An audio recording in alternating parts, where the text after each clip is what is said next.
Swedish-Jewish dialogue. I would like to today, to the Member of Parliament, Julia Kronlid, hand over a recommendation that I would define as the Swedish new side, the new strategy of the Swedish Democrats, the Swedish Democratic program regarding the Israeli and Palestinian issue in a geopolitical manner.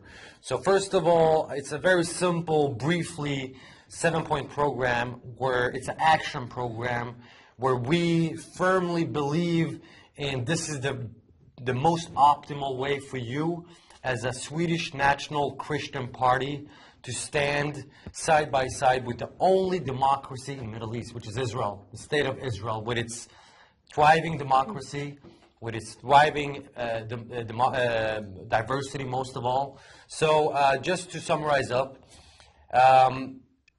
I would first of all start to analyze and investigate in the corruption affairs of the Swedish Humanitarian Aid Authority, SJD. This is the biggest corruption, you will find the biggest corruption scandals in this agency. They are doing everything they can to delegitimize the state of Israel, the state of the Jewish state. They've been financing directly. They've been funding directly art exhibitions in Gaza. I know that. This is our campaign. Yeah. Okay, they've been financing and funding directly art exhibitions where they've been glorifying suicide bombings. And this is what they want to spread: Swedish tax money, SJD. So we should put a stop for this. Second one, the Swedish humanitarian aid. According to the previous former development minister, Gunilla Carlsson, she said she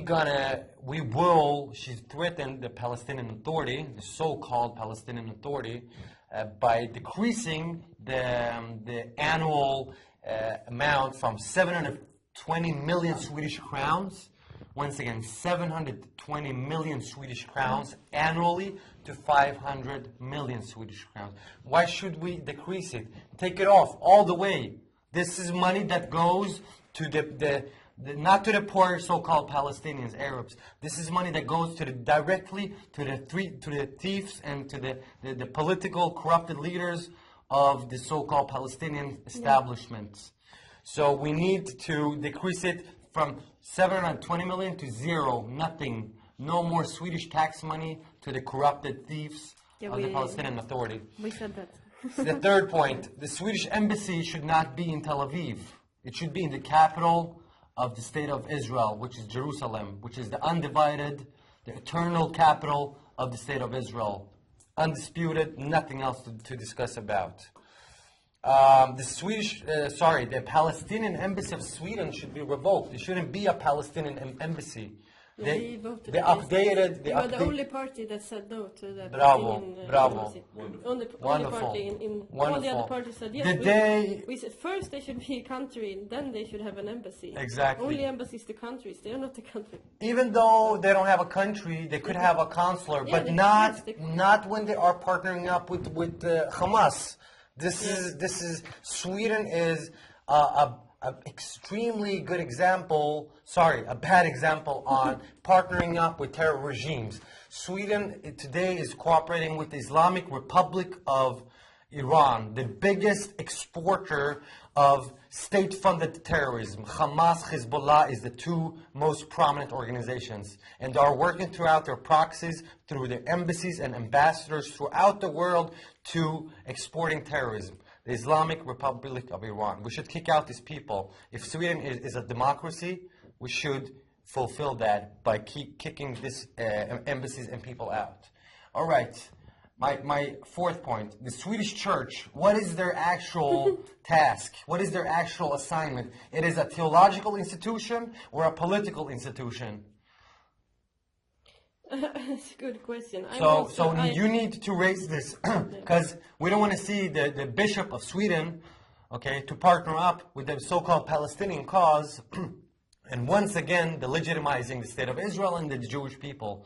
And of course, the free churches around Sweden that are pro-Israel, that are Zionists, that love the only democracy in the Middle East, we should actually raise that question as well.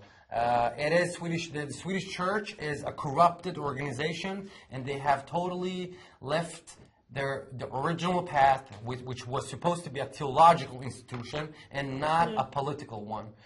And my sixth remark is that we definitely have to raise awareness about the so-called Palestinian issue, as what Mr. Zahran is claiming. In Sweden, the Palestinian movement, which is publishing